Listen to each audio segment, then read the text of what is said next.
وحده لا شريك له وأشهد أن سيدنا محمدا عبده ورسوله اللهم صل وسلم وبارك على سيدنا محمد وعلى آله وأصحابه أجمعين أما بعد. Alhamdulillah, bersyukur kepada Allah Subhanahu wa Ta'ala yang tidak pernah berhenti, dan memang Allah Subhanahu wa Ta'ala yang selalu memberikan kepada kita semua kebutuhan kita, semua keperluan kita, melewati beberapa orang-orang pilihan Allah Subhanahu wa Ta'ala. Kita sampai di dalam kitab Syama'il Muhammadiyah sampai pada terakhir kemarin masalah tidurnya, bagaimana cara tidurnya Nabi Muhammad SAW. Sudah dijelaskan bahwa Rasulullah SAW sedikit diulang, tidur selalu miring ke kanan dengan menggunakan telapak tangannya untuk menjadi bantal. Dan sebelum beliau tidur, beliau membaca doa Qul An-Nas, lalu ditiupkan dan diusap mulai dari kepala, ya, bagian yang mudah saja diusap, nggak usah sampai ke belakang-belakang, ya. Dan ini diulang 3 kali, lalu membaca doa Rabbi ini adabat yauma tab'atsul ibadah. Ya Allah, wahai Tuhan kami, wahai Rabb kami, hindarkan kami, selamatkan kami, atau selamatkan saya. Domirnya kalau sendiri ini, kalau beramai-ramai atau tidur sama istri, tidur sama anak pakai na. Rabbi hina, selamatkan kami, hindarkan kami, lindungi kami daripada azabmu ketika engkau membangkitkan hamba-hambamu. Kapan? Nanti di mahsyar. Jadi dari cara tidurnya aja Nabi Muhammad SAW mengajarkan kepada kita untuk selalu berorientasinya akhirat, ya, orientasinya hari akhir. Karena memang itulah tujuan kita. Karena di sana itu tidak ada tempat lain kalau nggak surga dan neraka. Nah, surga isinya siksa, neraka isinya nikmat. Disiksa itu adalah orang diadab. Terima kasih. Ya, orang diadab. Makanya Nabi memohon, ya Allah selamatkan saya atau kami, ya, di hari Engkau membangkitkan seluruh hamba-hamba. Hari akhir semua akan dibangkitkan oleh Allah SWT. Nah, kita masuk, ya, lalu membaca doa Bismillah, Bismika Allahumma ahya wa amut, atau Bismika Allahumma amutu wa ahya, sama aja, ya, baca doa tidur. Nah, dan juga di riwayat yang lain, ini riwayat Imam Tirmidzi, di riwayat yang lain disunahkan membaca ayat kursi, ya, supaya tidak diganggu setan. Ini kisahnya ada menarik, perihal membaca ayat kursi. Jadi kan di zaman Rasulullah SAW, saat itu Rasulullah SAW memerintahkan kepada Sayyidina Abu Hurairah untuk menjaga budak, ya, budak milik umat Islam. Malam Sayyidina Abu Hurairah menjaga budak tersebut, tiba-tiba ada maling, ya, mengambil makanan. Ditangkap sama Sayyidina Abu Hurairah malam itu. Lalu dikatakan kepada maling tersebut, saya akan melaporkan itu kepada Rasulullah SAW. Kata maling tersebut, jangan, dan memohon kepada Sayyidina Abu Hurairah untuk tidak dilaporkan kepada Rasulullah SAW. Sampai nangis-nangis. Akhirnya Abu Hurairah radhiyallahu anhu merasa iba, merasa kasihan dengan maling tersebut, lalu dilepaskan. Besoknya Sayyidina Abu Hurairah melaporkan kepada Nabi Muhammad SAW, ya Rasulullah, semalam ada maling, saya tangkap. Cuma ketika saya mau melaporkan kepada engkau, maling tersebut menceritakan seperti itu. Lalu kata Nabi Muhammad SAW, nanti malam ke malam datang lagi, maling datang lagi. Kata Nabi, nanti malam ke maling datang lagi. Rasulullah Abu Hurairah mendengar perkataan Rasulullah SAW, maka beliau tidak tidur malam tersebut, menjaga lagi dan dengar perkataan Rasulullah SAW. Para maling itu datang lagi, ditangkap lagi sama Sayyidina Abu Hurairah. Hal yang sama, nangis lagi, lagi, supaya tidak dilaporkan kepada Nabi Muhammad SAW. Maka tidak dilaporkan, dilepas lagi. Besoknya Sayyidina Abu Hurairah menceritakan kepada Rasulullah hal yang sama. Lalu Rasulullah SAW bersabda, "Tar malam datang lagi." Ya kali. Maka malam tersebut, malam ketiga benar datang lagi. Ya, benar datang lagi. Lalu di malam tersebut, ketika mau dilepas, mau dilaporkan kepada Rasulullah, jangan melaporkan kepada Rasulullah. Saya akan mengajarkanmu satu amalan, yang mana kalau amalan ini kamu baca, kamu tidak akan diganggu oleh setan ketika kamu lagi tidur. Apa amalannya? Baca ayat kursi sebelum tidur. Tapi janji lepasin saya, dilepasin sama Sayyidina Abu Hurairah. Besoknya dilaporkan kepada Nabi Muhammad SAW. Lalu Rasulullah SAW mengatakan bahwa maling itu adalah setan. Ya, ternyata setan yang merubah diri untuk menjadi manusia. Dan baru kali ini setan ngomongnya benar, itu dia. Benar Nabi Muhammad. Baru kali ini setan ngomongnya benar, yaitu dia amalan tadi.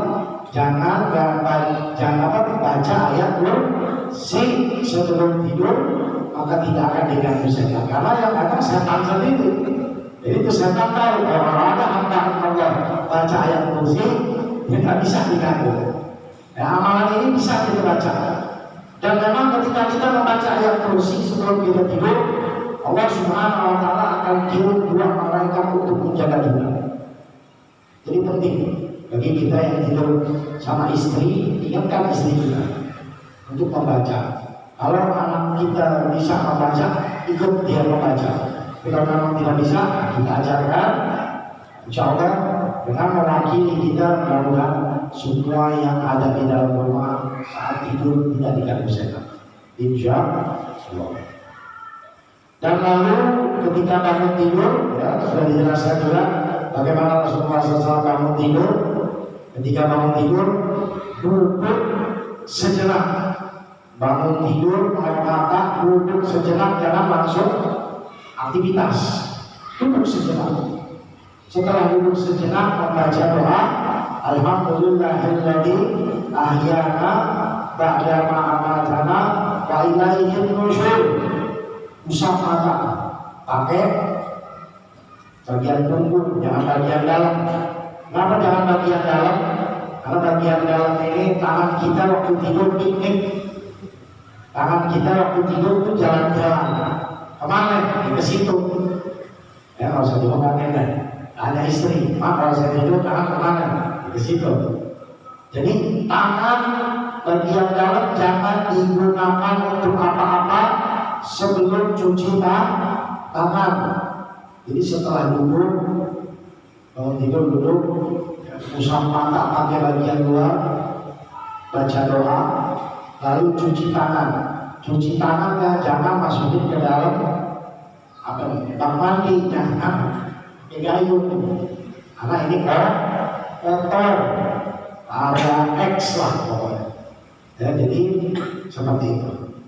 Nah ini amalan atau sunnah Rasulullah SAW ketika bangun tidur. Insya Allah kita masuk pada bab ke-39.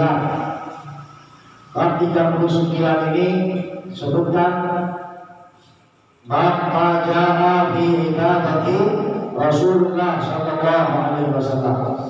Bab bagaimana ibadah Rasulullah Shallallahu Alaihi Wasallam. Bismillahirrahmanirrahim.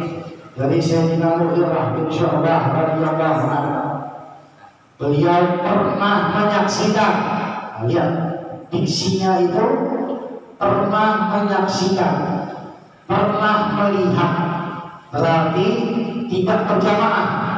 Paham ya? Kalau berjamaah maka Mughirah bin Syu'bah radhiyallahu anhu pasti mengatakan kami ikut sholat bersama Rasulullah. Nah ini enggak, diksinya pernah menyaksikan, berarti pernah melihat. Pernah melihat Rasulullah SAW sholat. Nah berarti ini sholat sunnah. Berarti Mughirah bin Syu'bah radhiyallahu anhu melihat Nabi Muhammad SAW melaksanakan sholat sunnah. Dikatakan bahwa qama Rasulullah SAW hatta fatahat qadamahu faqila lahu atukallafu hadha wa qad ghafara Allahu laka ma taqaddama min dhanbika wa ma ta'akhkhar. Bahwa Rasulullah SAW berdiri sholat sampai kedua kakinya bengkak. Subhanallah. Ya. Lalu ditanyakan kepada Rasulullah SAW selesai sholat, mengapa anda membebani diri anda dengan hal yang demikian? Bukankah Allah telah mengampuni dosamu yang lalu dan yang akan datang? Ini diambil dari firman Allah Subhanahu wa taala di dalam surat Al-Fatah. Bismillahirrahmanirrahim. Inna fatahna laka fatahan mubina liyaghfira laka Allahu ma taqaddama min dhanbika wa ma ta'akhkhar. Bahwa di dalam Al-Quran Allah Subhanahu wa taala berfirman, liyaghfira laka Allahu ma taqaddama min dhanbika wa ma ta'akhkhar. Bahwa Allah telah mengampuni dosamu yang lalu dan yang akan datang. Khusus untuk Nabi Muhammad SAW. Bahkan berpikir untuk berbuat dosa aja tidak ada. Ya, maksud Rasulullah SAW adalah maksud. Maka Sayyidina Mughirah bertanya, untuk apa engkau melakukan ibadah seperti ini, untuk apa? Kan Allah telah mengampuni dosamu yang lalu dan yang akan datang. Kalau kamu ditambahin kunci surga, ada padamu. Surga tidak akan dibuka kalau bukan engkau yang membuka. Sebagaimana di dalam satu riwayat hadis yang sahih, ketika pintu surga mau dibuka, diketok pintunya oleh Nabi Muhammad SAW. Maka malaikat Ridwan dari dalam bertanya, "Man, siapa yang ada di pintu?" "Ana Muhammad bin Abdullah." Saya Muhammad bin Abdullah Sallallahu Alaihi Wasallam. Ya, lalu malaikat Ridwan menjawab bahwa saya diperintahkan oleh Allah untuk tidak membuka pintu surga kecuali engkau yang membuka. Tapi untuk apa Rasulullah SAW melakukan sholat sampai kakinya bengkak? Di sini dijawab oleh Nabi SAW bersabda, "Qala afala aqulu abdan syakura." Bukankah aku tidak pantas untuk menjadi hamba yang bersyukur kepada Allah Subhanahu wa taala? Nah, dari sini, dari hadis ini, para ulama mengambil suatu hukum. Apa hukumnya? Bahwa untuk bersyukur kepada Allah Subhanahu wa taala yang sempurna itu ada 3. Maka bersyukur kalau mau sempurna ada di 3. Yang pertama diucapkan dari dalam hati, yang kedua dari lisan, yang ketiga pergunakan nikmat tersebut di jalan Allah Subhanahu wa taala. Jadi ketika kita mendapatkan sesuatu, alhamdulillah dari dalam hati yuk, bisa mengikuti. Yang ketiga, gunakan nikmat tersebut di jalan Allah. Bagi yang memiliki kesehatan seperti Rasulullah SAW ini, gunakan kesehatan tersebut untuk beribadah kepada Allah. Ya, dan alhamdulillah saat ini kita mempergunakan nikmat sehat kita pergunakan nikmat waktu luang kita untuk beribadah, menuntut ilmu kepada Allah Subhanahu wa Ta'ala. Alhamdulillah. Maka syukur kita menjadi sempurna. Hanya kalau saya khatib, orang sudah saya sebutkan, dia diberikan harta lebih, gunakan harta tersebut di dalam Allah, bantu masjid, bantu muslimin, bantu yatim, bantu tetangga, baik kafir maupun baik muslim maupun kafir. Walaupun kafir, kalau dia butuh bantuan harus kita bantu. Dan ini ajaran Allah Subhanahu wa Ta'ala, ajaran Nabi Muhammad Sallallahu Alaihi Wasallam, yang mana insya Allah mudah-mudahan bantuan kita kepada mereka menjadi hidayah buat mereka untuk masuk ke dalam ajaran agama Islam. Ya, disinilah timbul suatu hukum bagaimana bersyukur menjadi sempurna. Hadis berikut sama, cuma beda periwayatan dari Sayyidina Abu Hurairah radhiyallahu ta'ala. Ada satu sahabat yang pernah ikut sholat bersama Rasulullah SAW, ya, mengikuti sholat sunnahnya Nabi SAW. Begitu Nabi mau sholat, datanglah sahabat yang bernama Sayyidina Abdullah bin Abbas. Ini sepupunya Nabi Muhammad SAW. Ikut berimam, Allahu sholat. Rakaat pertama baca Al-Baqarah. Rakaat pertama baca Al-Baqarah. Berapa ayat Al-Baqarah? 200 lebih deh, 250 lebih. Ya. Begitu selesai Al-Baqarah, ini sahabat mengatakan, mudah-mudahan Nabi ruku. Ternyata Nabi nggak ruku, lanjut Ali Imran. Lanjut Ali Imran. Ya. Begitu Ali Imran udah mau selesai, dalam hati Allah mudah-mudahan Nabi ruku, enggak, lanjut Al-Maidah. Ya. Sama, begitu Al-Maidah udah mau selesai, ini terakhir bilang, mudah-mudahan Nabi ruku, enggak, lanjut Al-An'am. Satu rakaat Al-Baqarah, Al-Imran, Al-Maidah, Al-An'am. Besoknya kayak itu lagi di sahabatnya. Jadi pertama dan yang terakhir. Kalau sholat sunnah mau panjang silahkan. Tapi kalau sholat berjamaah tak boleh baca yang panjang-panjang kecuali ada kesepakatan antara imam sama makmum. Paham ya? Dan ini biasanya terjadi di pesantren. Kalau di perumahan, di tempat umum enggak. Karena makmum kita itu ada orang tua, ada orang sakit, ada orang buru-buru. Itu baca panjang, boleh. Ini jadi fitnah, ya. Makanya kita para imam, siapapun imamnya harus memahami. Silakan baca yang pendek yang dulu, nggak apa. Itu sunnah. Yang wajibnya adalah sholat. Baik, kalau sholat sendiri, sholat sunnah, antum mau 30 juz silahkan, urusan antum. Ya, tapi kalau berjamaah tidak boleh. Baik. Hadis berikut, ya, masih kesaksian yang sama dari Sayyidina Abu Hurairah. Yang berikutnya lagi 251 dari Sayyidina Al-Aswad bin Yazid radhiyallahu anhu.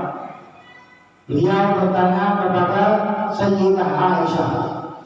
Dikatakan sa'altu Aisyah radhiyallahu ta'ala anha warda an salati Rasulullah sallallahu alaihi wasallam.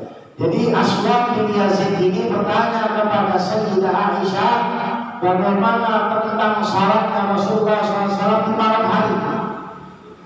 Nah ini berarti di dalam rumah, ya, ketika malam hari. Maka Sayyidah Aisyah menjawab, "Bil-lail faqalat kana yanamu awwalul lail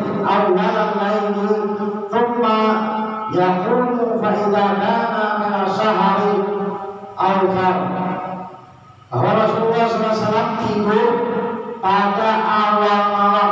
Diperhatikan, ya, bahwa Rasulullah SAW itu tidur pada awal malam, dan bila pada waktu sahur beliau sholat witir. Kapan itu awal malam? Awal malam itu pada Isya sekarang. Kalau Nabi Muhammad SAW di zaman Rasulullah SAW, beliau setelah sholat Isya pulang ke rumah, ngobrol sama istrinya, bercanda sama istrinya, ataupun melakukan suatu hubungan bersama istrinya. Setelah itu tidur, ya, tidur malam baru bangun. Jadi tidur sekarang udah tidur deh, ya, udah tidur berarti malam bangun sampai subuh. Beda mungkin lagi kan, tidur kapan? Jam 1, 2 baru tidur. Nah, ya, jadi kalau mau ngikutin sunnah Rasulullah ya seperti ini. Setelah sholat Isya pulang ke rumah, ngobrol sama istri, bercanda sama istri. Nah, mungkin istri ada hajat atau kita ada hajat, silakan lakukan hajat. Setelah itu tidur, langsung tidur. Malam bangun. Apa yang beliau lakukan? Beliau sholat witir. Setelah itu beliau kembali ke tempat tidurnya. Bila beliau merasa perlu, ya, maka beliau berkumpul dengan istri-istrinya. Maksudnya berkumpul di sini maksudnya melakukan hubungan suami istri. Bila beliau mendengar seruan adzan, maka beliau pun bangkit, lalu beliau berjunub, maka ditumpahkan air pada badannya. Ya, bila tidak, beliau hanya berwudu dan berangkat ke masjid untuk sholat. Ini hadis dari Aisyah. Bagaimana kalau kita lihat perannya Siti Aisyah di dalam Islam ini luar biasa. Jadi kalau ada sekarang kaum yang mempermasalahkan hubungannya antar pernikahan Rasulullah SAW dengan Siti Aisyah, ini baru ada sekarang ini, Pak. Ya, coba kita lihat di zaman Nabi SAW. Ya, kaum kafir banyak, musyrik banyak, munafik banyak. Semua tidak ada satupun yang mempermasalahkan pernikahan Rasulullah SAW dengan Siti Aisyah. Mereka cuma mengatakan Nabi Muhammad bukan sihir, bukan bohong. Mereka mengatakan yang jelek-jelek, tapi tidak ada yang mempermasalahkan pernikahannya dengan Siti Aisyah. Seperti sebagaimana yang belum lama ini terjadi di India, ya, kaum yang benci kepada Islam, mereka mengatakan bagaimana mengomentari pernikahannya Rasulullah SAW dengan Siti Aisyah. Kalau di zaman jahiliyah tidak ada. Mereka merasa itu, melihat itu hal yang wajar. 9 tahun, ya, dinikahi umur 6 tahun, tapi berkumpulnya umur 9 tahun. Kumpul sama Nabi 9 tahun. 9 tahun zaman dulu jangan disamakan 9 tahun zaman sekarang. 9 tahun kita sama 9 tahun orang Arab juga badannya beda-beda. Antum punya anak 9 tahun, coba lihat anak di Arab umur 9 tahun, sama? Beda, apalagi zaman dulu. Amin. Jadi maksudnya buat mereka itu hal yang wajar dan tidak masalah. Makanya wanita itu paling cepat itu umur 9 tahun. Ya. Dan pernikahan Rasulullah SAW dengan Siti Aisyah inilah, ya, ada hikmah di baliknya. Apa hikmah di baliknya? Bahwa Siti Aisyah meriwayatkan hadis sebanyak 2000 lebih hadis. Coba kalau Nabi nikah sama Siti Aisyah, hilang tuh 2000 hadis. 2000 lebih hadis akan hilang. Paham gak maksudnya? Paham ya? Nyampe ya pemahamannya. Termasuk hadis turunnya wahyu. Kalau antum buka kitab Bukhari, ya, baca kitab Bukhari, hadir misalnya Kiai Hasan, tanya hadis pertama dari kitab Bukhari apa? Itu bagaimana turunnya wahyu. Siapa periwayatnya? Sayyidah Aisyah. Coba kalau nggak ada Sayyidah Aisyah, ini hilang nih. Bagaimana periwayatan hadis pertama kali turunnya wahyu? Malaikat Jibril datang kepada Rasulullah SAW lalu mengatakan ikra.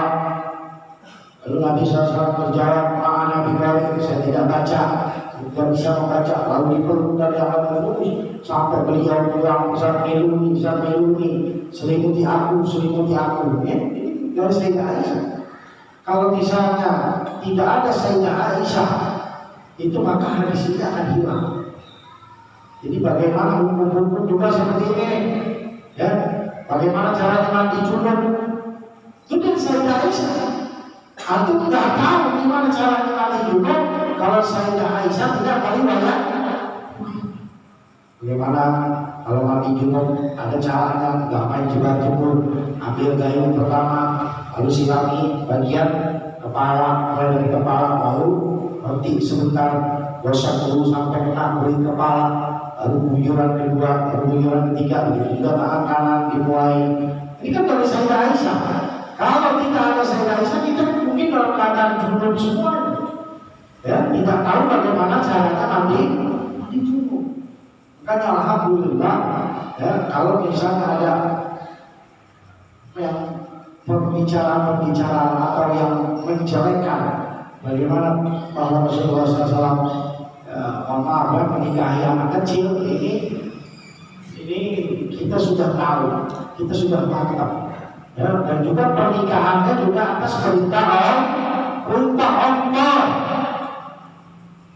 ya. Kalau sudah menjadi perintah Allah, maka itu baik. Apapun yang datang dari Allah itu baik, bagus. Intinya begitu aja. Insya Allah, paham ya? Dan kita lanjut pada kitab berikutnya. Ya Rabbi bil Mustafa al-maqasidana waghfir lana ma madha ya wasi'al karami ya Rabbi bil Mustafa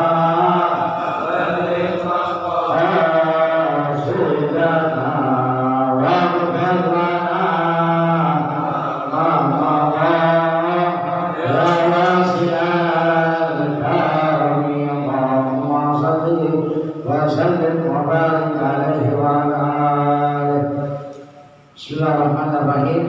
Dalam kitab Fiqh Sirah Nabawiyah yang dikarang oleh Dr. Muhammad Said Ramadan Al-Buti, kemarin terakhir kita sampai pada sudah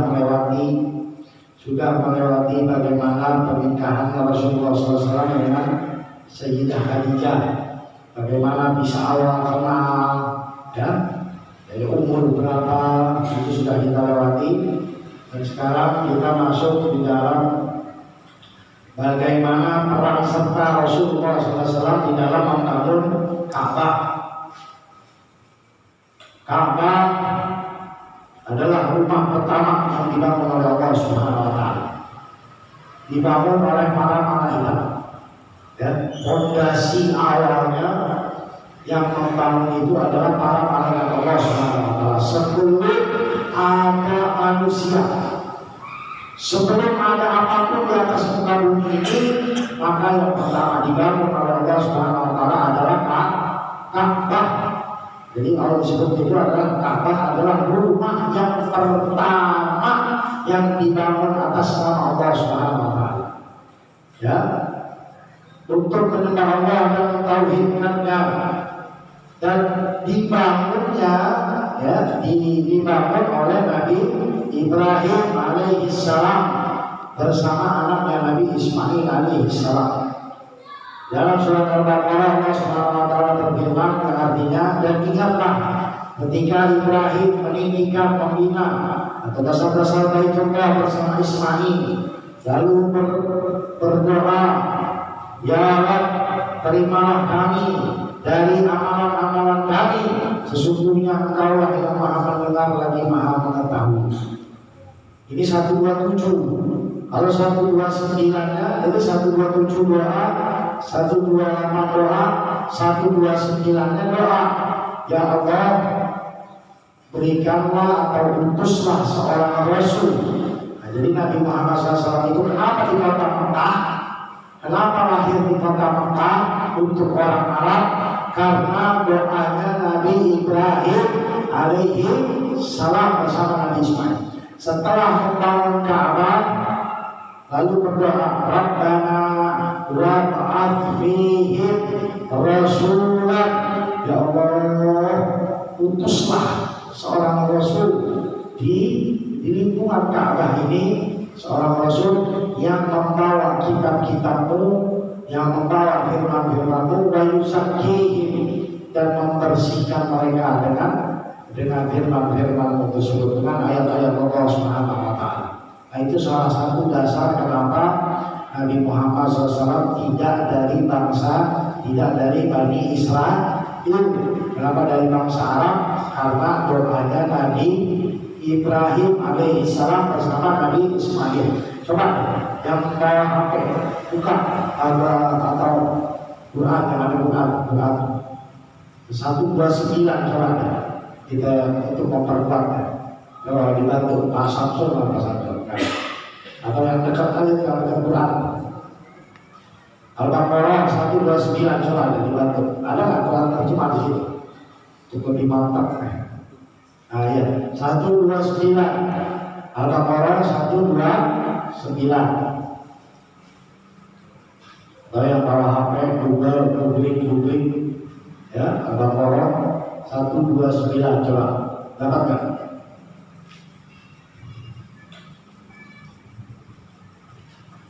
Situ ada jelas doanya. Ada Mas Rono? Al-Baqarah 129.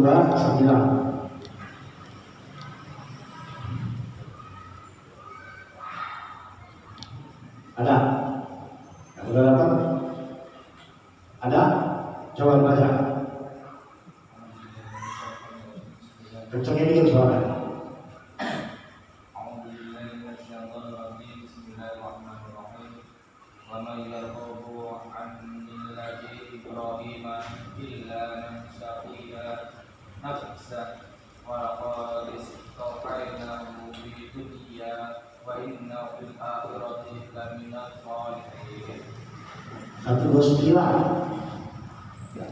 Satu dua sembilan itu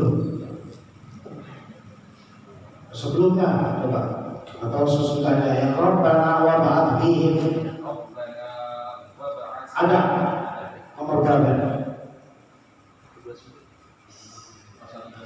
Iya. Ayo coba cek. Rabbana wa ba'ath fihim rasulan minhum yatlu 'alaihim ayatika wa yu'allimuhum al-kitaba wal hikmata wa yuzakkihim anta azizul hakim. Artinya ada nggak artinya? Penyakit mata umur 40 dan umur 40 dan Tuhan kami utuslah di tengah mereka seorang rasul dari kalangan mereka sendiri yang akan membacakan kepada mereka ayat-ayat-Mu dan mengajarkan kitab dan hikmah kepada mereka dan menyucikan mereka. Sungguh Engkaulah yang Maha Perkasa, Maha Bijaksana. Subhanallah, ya, gitu ya. Jadi memang satu, kenapa Nabi Muhammad SAW diutus di Mekah? Karena memang ketentuan Allah itu dalam serikat bulan. Ini memang sudah qadarullah, Allah sudah menentukan seperti itu, mengatur seperti itu. Yang kedua, memang karena berkahnya doa Nabi Ibrahim dan Nabi Ismail. Doa tersebut diabadikan di dalam Al-Quran. Jadi memang Allah Subhanahu wa Ta'ala ingin memberikan kepada kita bahwa silakanlah antum juga kalau mau berdoa kita jadikan bersama Allah Subhanahu wa Ta'ala. Itu juga salah satu pelajaran yang bisa kita petik. Baik, ya. Jadi Nabi Muhammad SAW pernah ikut membangun Ka'bah. Dan saat itu sedang terjadinya perebutan siapa yang membangun Ka'bah, terutama peletakan Hajarul Aswad Dan ini hampir perang terdapat kabilah yang berada di sekitar Mekah. Semua berebut pengen membangun atau merenovasi Ka'bah. Ya, akhirnya mereka memutuskan begini aja deh. Ya, kita tunggu besok siapa orang yang pertama kali datang ke Ka'bah, dia yang mendapatkan kemuliaan untuk membangun Ka'bah dan menaruh atau terutama Hajar Aswad ini. Akhirnya mereka sepakat pulang mereka, dan subhanallah atas izin Allah Subhanahu wa taala pertama besok pagi orang yang datang ke Ka'bah adalah Nabi Muhammad SAW. Nah, ini sebelum diangkat jadi Nabi dan Rasul. Saat itu umurnya masih 35 tahun kurang lebih. Belum menjadi Nabi dan Rasul, tapi sudah 35 tahun. Ketika mereka melihat Nabi Muhammad SAW datang, maka mereka sepakat bahwa yang membantu untuk menaruh Hajar Aswad adalah Rasulullah SAW. Bagaimana Rasulullah SAW dengan bijaksananya beliau buka sorbannya nih. Dibuka sorbannya. Ini kan ada 4 kabilah. Di sorban kan punya 4 ujung. Masing-masing dipegang sama satu kabilah. Pemimpin kabilah A, pemimpin kabilah B, pemimpin kabilah C, pemimpin kabilah D mengangkat sorban ini, dan Rasulullah SAW yang mengambil Hajar Aswad lalu dimasukin ke dalam tempat. Nah, hal ini terjadi ketika umurnya antara 30 sampai 35 tahun. Nah, itu yang pernah terjadi di usia Rasulullah sekitar umur 35 tahun. Setelah itu, ya, setelah umur 35 tahun ke atas, maka Allah Subhanahu wa taala memberikan ilham, memberikan petunjuk kepada Nabi Shallallahu Alaihi Wasallam untuk lebih senang beruslah atau berkhawat. Apa itu? Menyendiri. Ya, menyendiri. Karena memang sudah mulai detik-detiknya ini. Ya, kurang lebih 5 tahun itu Rasulullah SAW lebih senang menyendiri, nggak mau di tempat keramaian. Di mana beliau menyendiri, yaitu di Gua Hira.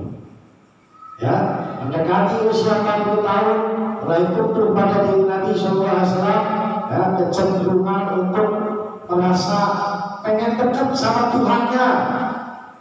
Ya, maka beliau beruslah di sebuah tempat dinamakan Gua Hira, yang mana letaknya di sebelah barat laut kota Mekah. Dan kalau sudah menyendiri di Gua Hira ini, itu bisa berhari-hari tak pulang. Ya, bisa berhari-hari tak pulang cuma dalam keadaan lapar. Pulang dan makan, balik lagi, menyendiri lagi. Dan ini bisa menyampai beberapa malam, bisa sampai sebulan, bisa sampai seminggu, bisa sampai sebulan. Dan itu terus menerus, ya. Setelah itu beliau kembali ke rumah sejenak hanya untuk mengambil bekal, lalu melanjutkan uslah lagi, menyendiri lagi sampai umur 40 tahun. Demikianlah Rasulullah SAW terus melakukannya sampai wahyu turun, sampai turunnya wahyu. Jadi mulai dari 35 tahun ke atas, 5 tahun Rasulullah SAW lebih senang menyendiri untuk beruslah. Baik, ada beberapa pelajaran uslah yang dilakukan oleh Rasulullah SAW dalam bi'athah. Bi'athah ini pengangkatan yang dilantik. Ini memiliki makna yang sangat besar ya, dalam kehidupan kaum muslimin. Terutama kita juga nih, kalau kita sedang merasakan gelisah, kita sedang merasakan yang tidak enak, maka beruslah, berkhawat. Apa maksudnya? Menyendiri untuk curhat sama Allah Subhanahu wa taala. Ya, bukan curhat di medsos, di status lagi pusing. Emang hilang tuh musik dengan bikin status di situ. Malah ada yang orang kenal bos, panjang lagi. Jadi bukannya kita untuk melakukannya, untuk menyebabkan perihal kegelisahan ini, maka lebih baik kita dianjurkan untuk beruslah. Dan dengan beruslah itu manfaatnya kita dapat muhasabah. Kita dapat muhasabah. Apa muhasabah ini? Menghisab diri sendiri. Jadi nggak mikirin orang lain.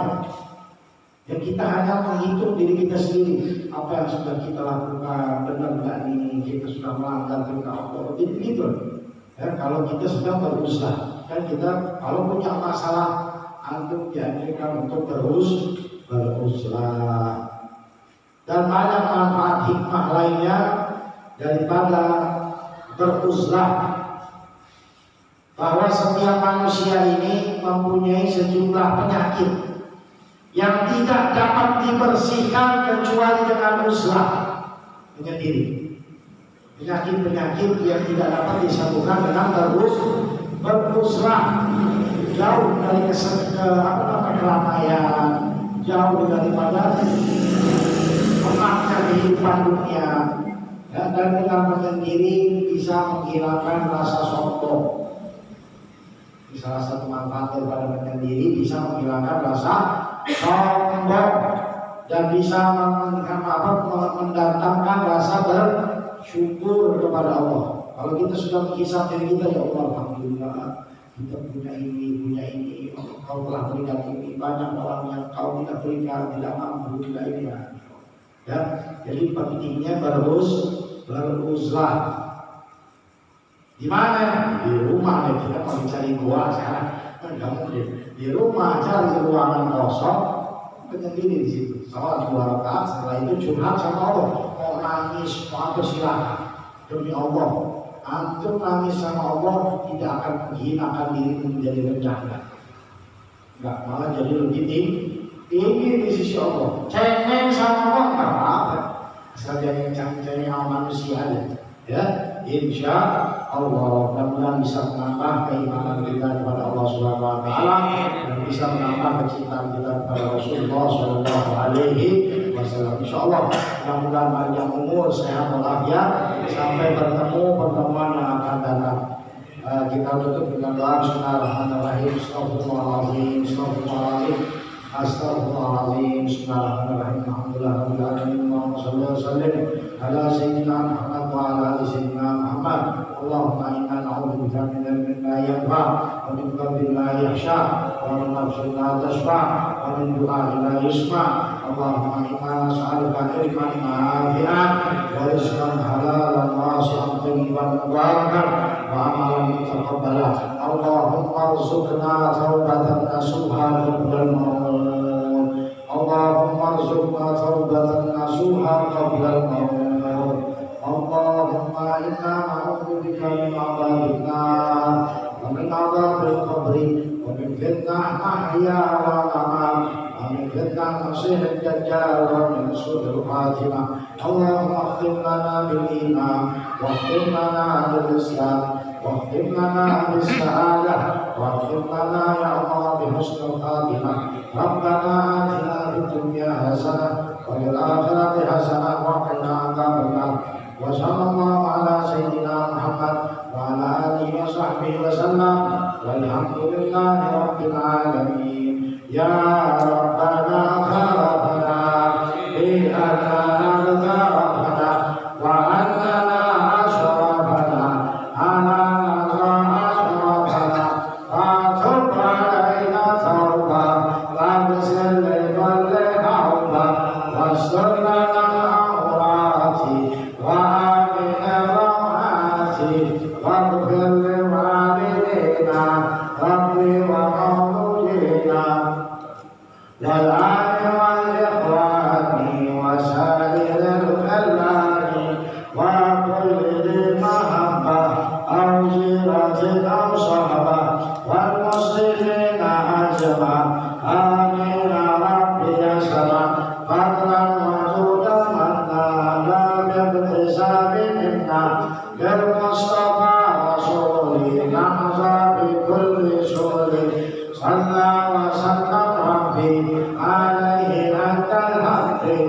وآله وصحبه على تقص صحبه والحمد لله بالبدء والتناهي alhamdulillah rabbil alamin. Sebelum ditutup ini insyaallah ada sebuah fotokopian mana ada dua isinya. Yang pertama niat taklim bagus ya, biasa dibaca di KDKM juga. Yang di belakangnya adalah doa untuk majelis. Mudah-mudahan bisa difotokopi, jadi bisa kapan-kapan kita baca bersama-sama. Subhanaka Allahumma wa bihamdika asyhadu an la ilaha illa anta astaghfiruka wa atubu ilaik.